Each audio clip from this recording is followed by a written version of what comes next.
ज्योतिष और जीवन में आपका स्वागत है। श्री गुरु चरणों में नमन कर श्री गणेश की वंदना करता हूं।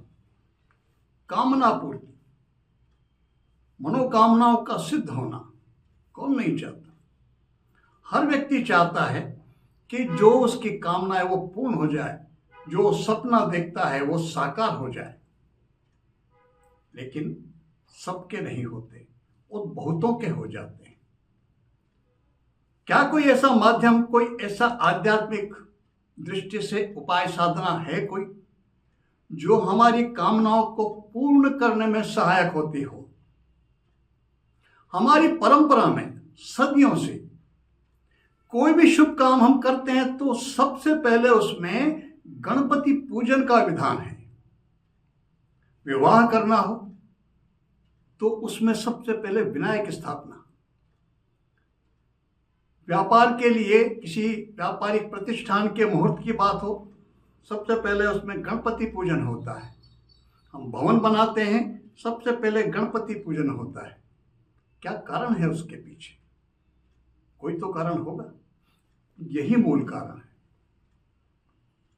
भगवान गणेश वो कामना सिद्धि करते हैं, उसमें सहायक होते हैं। उनका एक नाम विघ्नहर्ता भी है, विघ्नहरण है, विघ्नेश्वर है। वो जो कार्य हम करने जा रहे हैं उसमें विघ्नों को नहीं आने देते। ये दो कारण।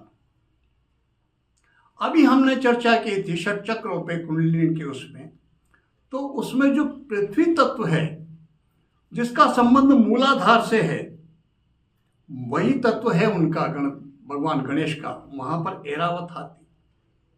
तो स्वरूप देखिए आप गणेश का क्या है। उनका सर हाथी का है। उसका एकमात्र कारण यही, पृथ्वी पर सबसे जो भारी जीव है, सबसे जो ठोस जीव है भारी, वो है हाथी। उनका, उस हाथी का सर उनका मस्तिष्क है। पेट बड़ा, आहार लड्डू, ये सब कुछ स्थूल और ठोस। तो पंच तत्वों में एक तत्व केवल पृथ्वी, वही ठोस तत्व है।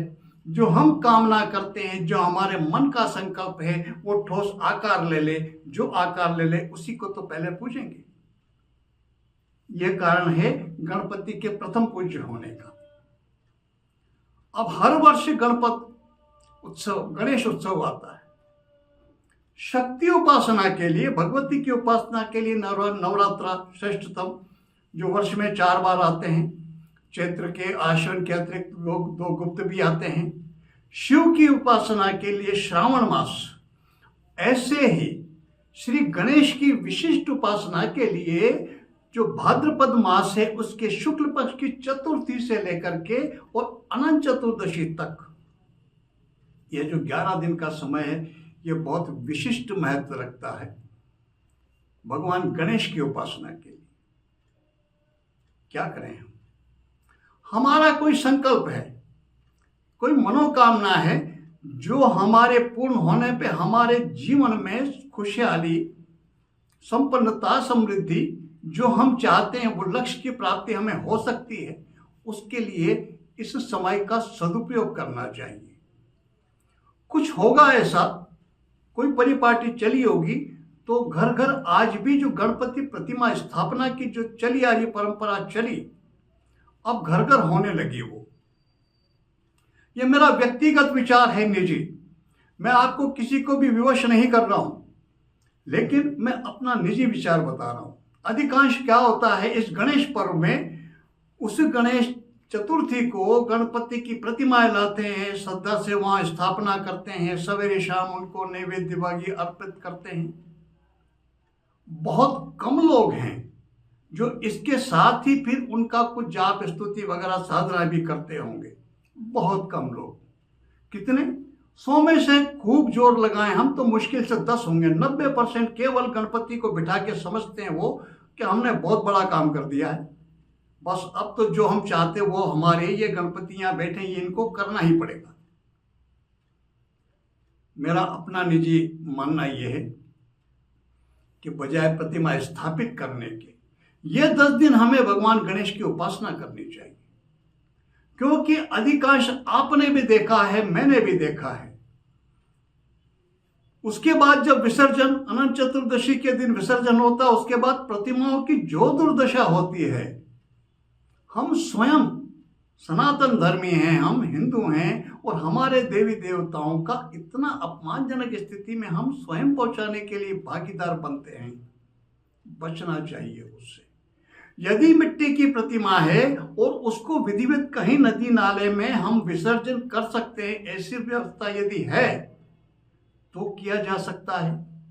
लेकिन बाद में उन प्रतिमाओं की दुर्दशा हो, वो गंदी नालों में, कचरे के ढेर में वो ठोकरें खाती फिरे, इससे अच्छा है कि स्थापना ना की जाए। वो तो स्थापना करेंगे तो हैं, नहीं है तो हैं।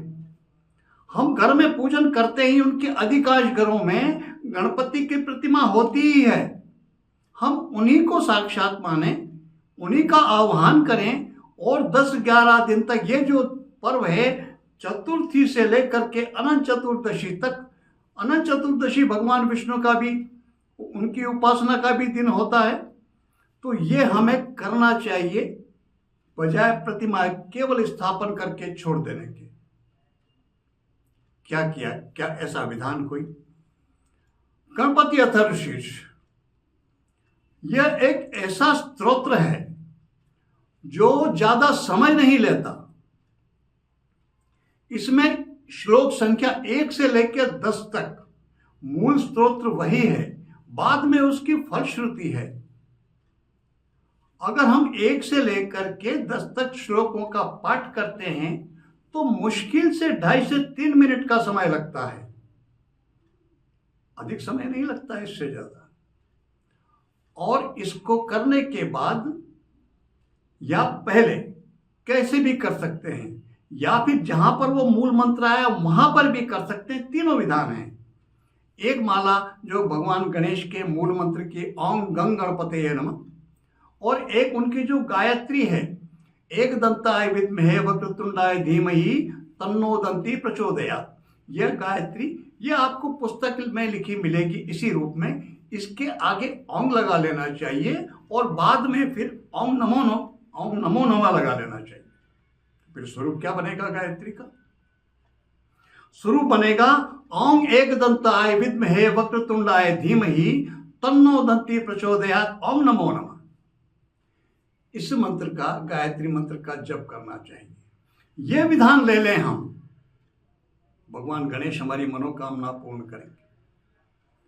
इस अथर्वशीर्ष के 11वें श्लोक में, इसी अथर्वशीर्ष, गणपति अथर्वशीर्ष के ही 11वें श्लोक को पढ़ें आप पूरा, तो उसमें लिखा है सहस्त्रावर्तनात् यम यम कामम अधीते तम तम नैन साधयेत्।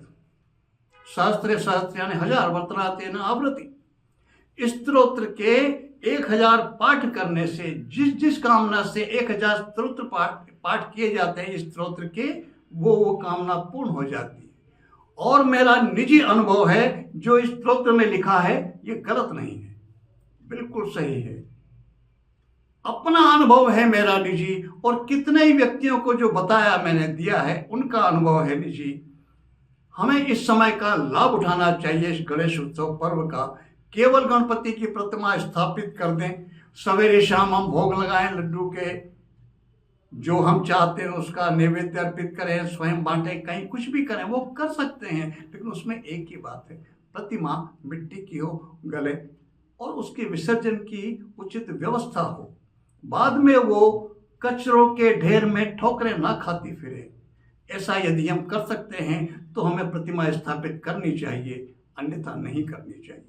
लेकिन स्तुति अवश्य करनी चाहिए, उनकी सेवा पूजा, ये 9-10 दिन जो है ये अवश्य करना चाहिए। वर्ष भर आप जैसा चाहेंगे वैसे आपका कामकाज चलता रहेगा। गणेश हैं वो, कामनाओं की पूर्ति करते हैं वो, विघ्न हरण है वो, आपके विघ्नों का नाश करेंगे। अब एक बात और विशेष,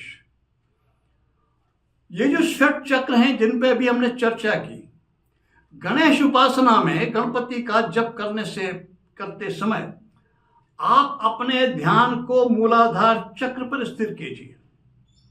वहां ध्यान लगा करके फिर आप गणपति की उपासना कीजिए।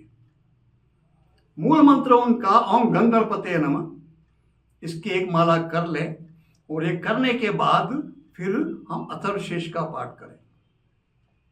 ओम नमस्ते गणपते तुमेव प्रत्यक्षम तत्त्वमसि, तुमेव केवलम कर्तासि, तुमेव केवलम धर्तासि, तुमेव केवलम हर्तासि, तुमेव सर्वं खल्विदं ब्रह्मासि, त्वं साक्षादात्मासि नित्यं ऋतं वच्मि सत्यं वच्मि अवतं माम अवक्तारम अवश्रोतारम अवदातारम।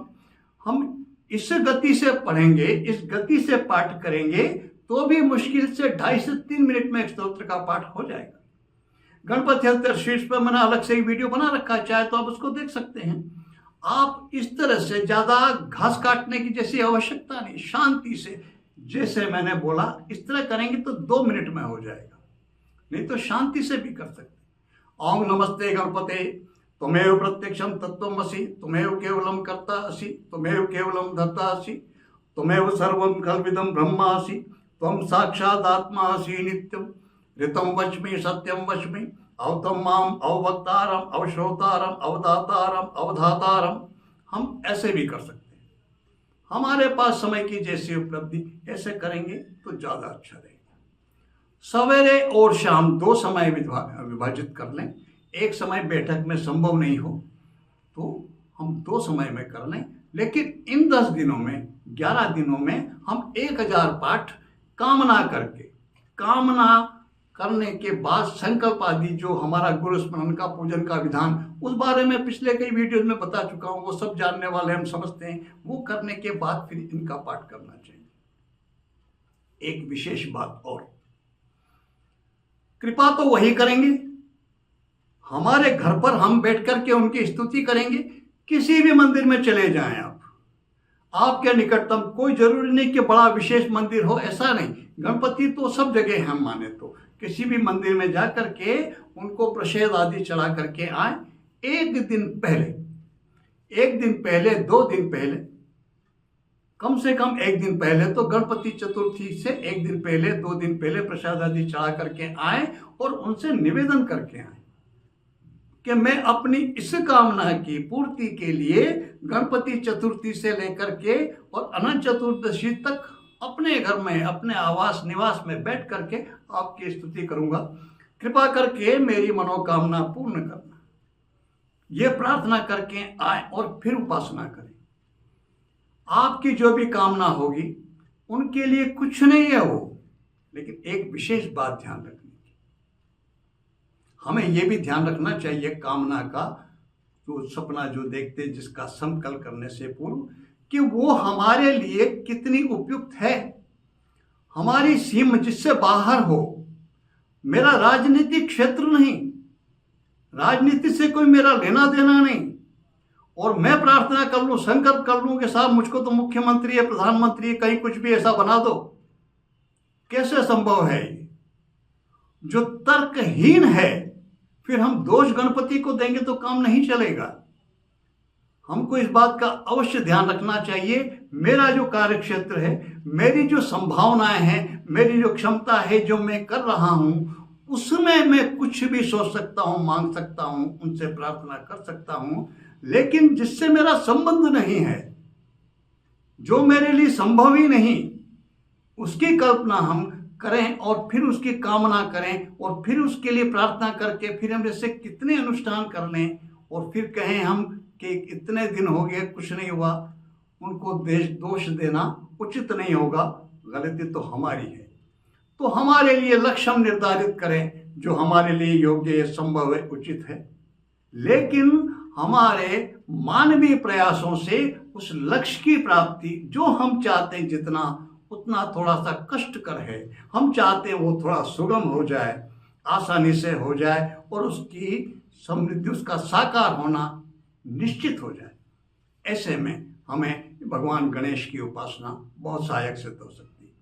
भगवान गणेश रिद्धि सहित सिद्धि सहित आप सब पर कृपा करें, आप सबकी मनोकामना पूर्ण करें, आपके सबके मनों को, सपनों को पूर्ण करें, आपके जो भी सार्थक विचार हैं उनको साकार करें। इसी प्रार्थना के साथ मैं आप सबको नमन करता हूँ। नमस्कार।